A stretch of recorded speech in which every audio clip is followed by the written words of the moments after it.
I 45F inherited my childhood home last year when my mother, 70F, passed away from a sudden stroke. I've spent nearly 2 decades building my career in financial consulting, and while losing mom was devastating, her careful planning has helped me maintain stability during this difficult time. My parents divorced when I was 7. They had joint custody, but I was always closer to my mother. My father, 73M, was perpetually busy with either work or dating, and I never felt like a priority in his life. After the divorce, mom took ownership of the house in lieu of alimony, since she had given up her promising career in real estate to raise me while supporting dad's career growth in corporate finance. Living in this spacious colonial-style house in suburban Massachusetts has always been more than just about having a place to stay. Every corner holds memories of mom, from the kitchen where she taught me to bake her famous apple pie, to the garden where we spent countless weekends planting her beloved roses. The house itself, a well-maintained 4-bedroom structure with a wraparound porch, has been our family home since my parents bought it in the late 1970s. Growing up, I watched my mother transform this house into a warm, welcoming space even after the divorce. She balanced her re-entry into real estate with maintaining an incredible home for me. Meanwhile, dad's visits became increasingly sporadic as his corporate career flourished. He'd show up for major events, graduations, birthdays, but our relationship never developed the depth I saw in my friends' relationships with their fathers.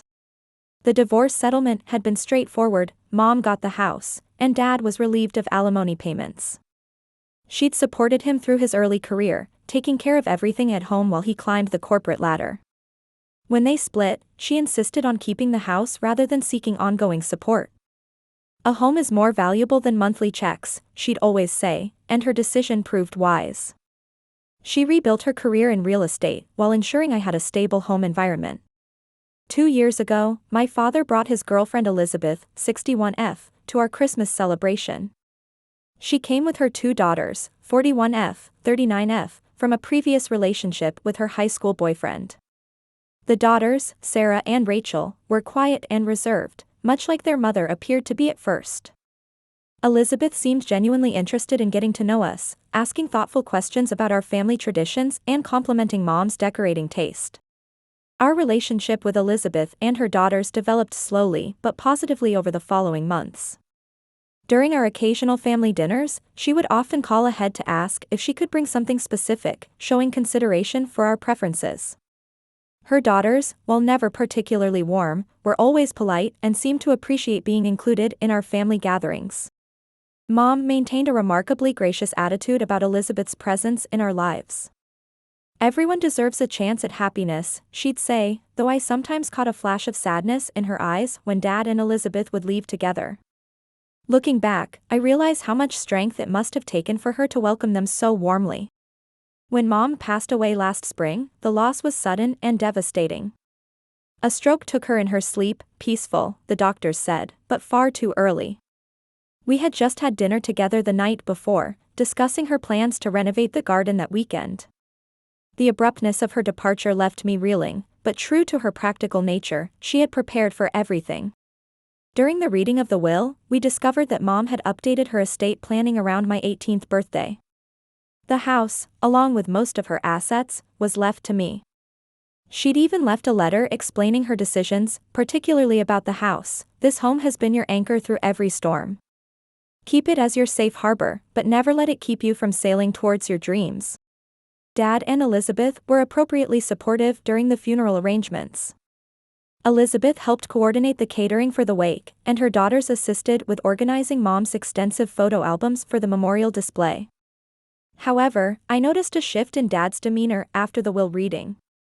His congratulations on my inheritance felt forced, and he made several comments about how he and Mom had chosen the house together, how he'd handled all the major repairs over the years. The weeks following the funeral were a blur of paperwork and adjustments. Dad received Mom's wedding jewelry and the gifts he'd given her over the years, items she had specifically set aside for him. I thought this gesture would mean something to him, but he seemed more focused on the house. He'd make casual remarks about how the property value had increased, how the neighborhood had improved thanks to his early insight in choosing this location. I continued living in the house, finding comfort in maintaining Mom's routines. Her garden became my weekend project, though I could never quite match her expertise with the roses. My career as a financial consultant allowed me to work partially from home, and I converted one of the spare bedrooms into a home office, trying to build a new normal for myself. About 6 months ago, Dad called with news of his engagement to Elizabeth. He suggested they stay at my house during the weeks leading up to the wedding, presenting it as a practical solution to avoid hotel costs. Elizabeth's daughters were working remotely, and the house had plenty of space. He offered to split the utilities and household expenses, making it seem like a win-win situation. The arrangement started a month ago, and initially, it felt like a positive change. The house came alive with morning coffee conversations and evening family dinners. Elizabeth proved to be an excellent cook, often preparing meals for everyone. Her daughters, while still reserved, seemed to be warming up to the idea of our blended family. The emptiness that had haunted the house since Mom's passing began to fade. Then, 3 days before the wedding, Dad asked for a private conversation in Mom's garden, her favorite spot.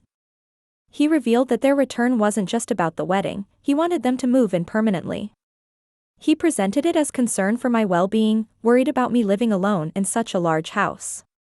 "Your mother would have wanted you to have a family around you," he said, though I couldn't help but wonder if Mom would have agreed. The request stirred up complicated feelings. Part of me longed for the family dynamic I'd been experiencing this past month. The house felt warmer with people in it, and Elizabeth had been nothing but kind. Yet something about Dad's approach felt off. His earlier reactions to the inheritance kept surfacing in my mind, along with memories of his casual comments about the property's value. Instead of giving an immediate answer, I told him I needed time to think it through and would decide after the wedding. His reaction to this reasonable request was telling. A flash of annoyance crossed his face before he could mask it with understanding. It reminded me of the times in my childhood when my needs had conflicted with his plans. Now, with the wedding just days away, I find myself at a crossroads. They're supposed to stay here for a few more days after the ceremony before moving back to Houston.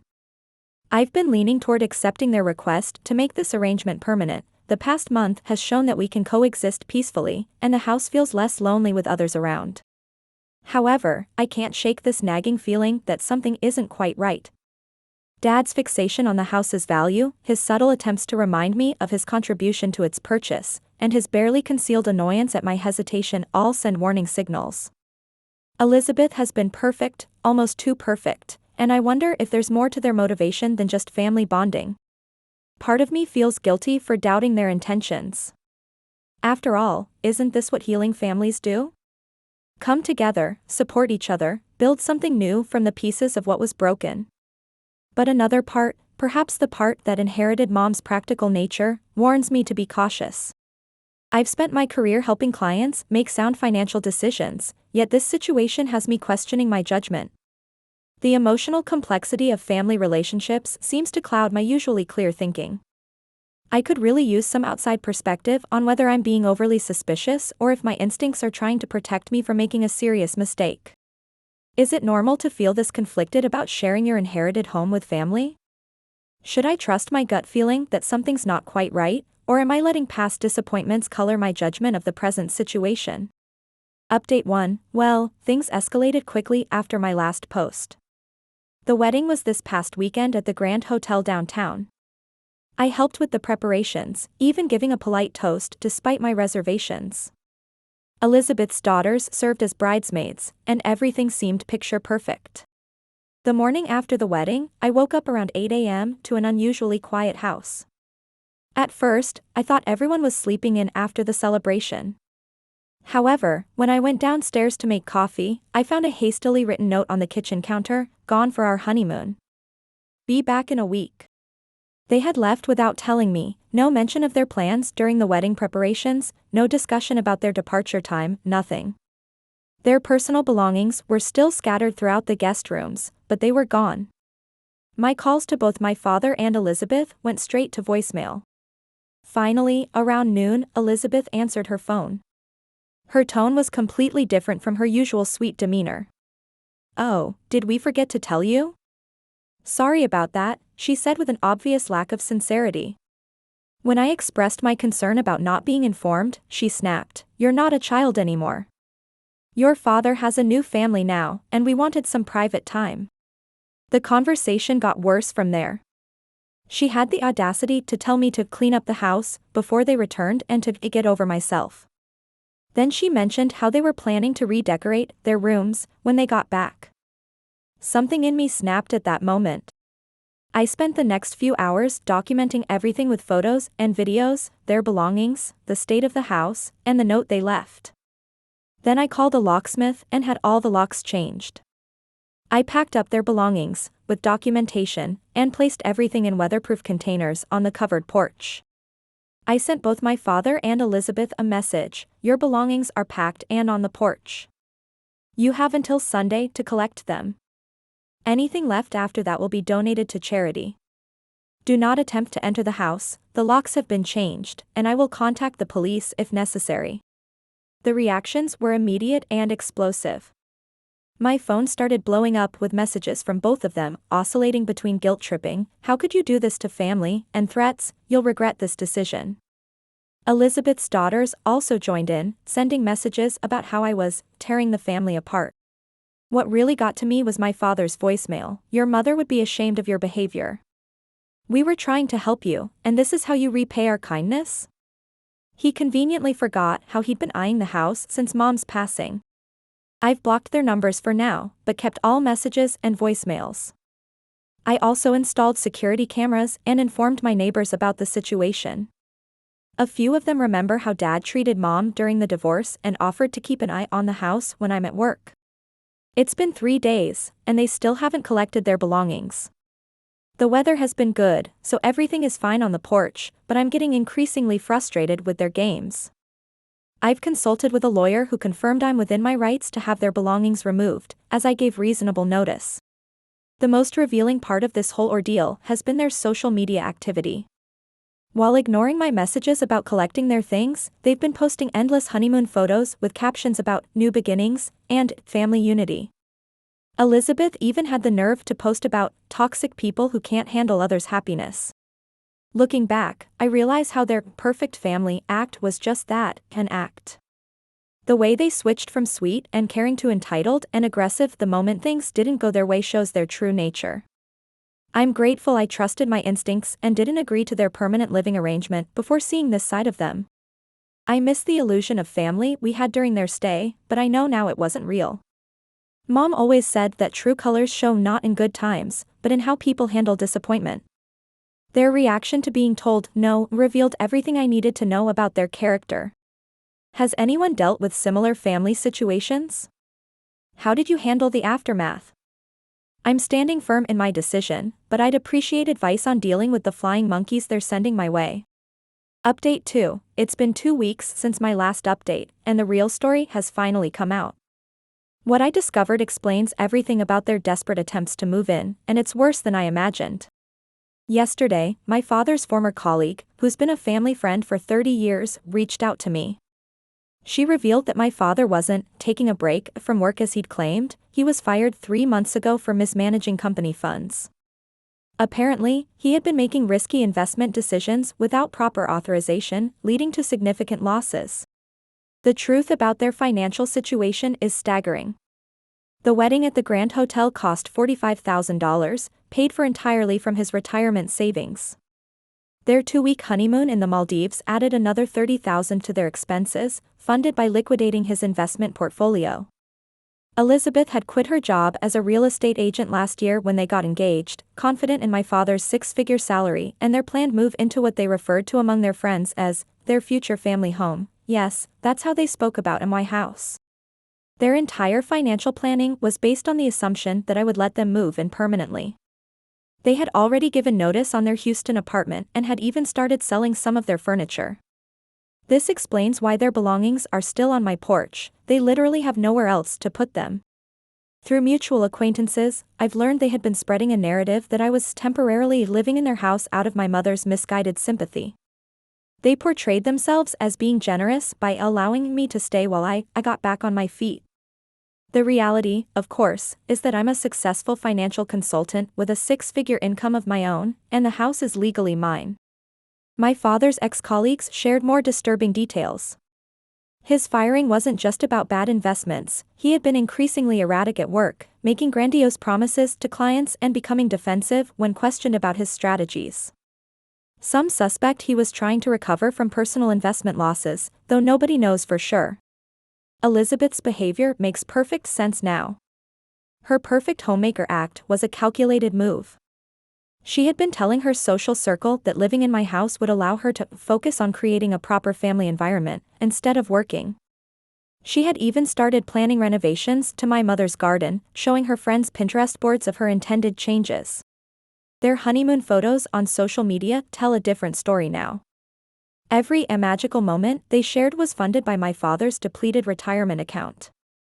Their posts about new beginnings were literally banking on taking over my home. When they returned from their honeymoon to find their belongings still on the porch, they tried a different approach. Elizabeth called with a tearful apology, claiming she had been overwhelmed by wedding stress. My father attempted to paint a picture of family unity, suggesting we could help each other through difficult times. During this conversation, they inadvertently revealed more of their plan. They weren't just looking to move in temporarily, they expected me to transfer ownership of the house to them eventually. Their exact words were combining our family resources for everyone's benefit, which apparently meant I would sign over my inheritance to them. I've since learned they had already consulted a real estate agent about the house's potential value and had discussed financing options when they acquired it. They had even contacted a contractor about potential renovations, presenting themselves as the owners who were generously letting their daughter stay for now. My lawyer has advised me to send a formal cease and desist letter regarding their misrepresentation of the house's ownership. We're also documenting all their social media posts and communications for potential legal action if needed. Several neighbors have come forward with stories of Elizabeth measuring the garden and discussing her renovation plans while I was at work. One even reported that she had invited potential contractors to view the property without my knowledge. The full picture of their financial desperation is now clear. All of my father's severance package went into wedding preparations. His retirement savings were completely depleted by the wedding and honeymoon expenses. They have no home in Houston anymore, having given notice on their apartment, and Elizabeth has burned bridges with her former employer by quitting abruptly. Their current liquid assets wouldn't cover more than a few months of living expenses. They're now staying at a budget hotel while trying to figure out their next move. Elizabeth's social media has gone quiet, except for vague posts about family betrayal and hidden blessings. My father has switched from angry demands to desperate pleas, but I'm standing firm. Some family members suggest I should help them out of this mess, arguing that he's still my father. But as a financial consultant, I know enabling terrible financial decisions only leads to more problems.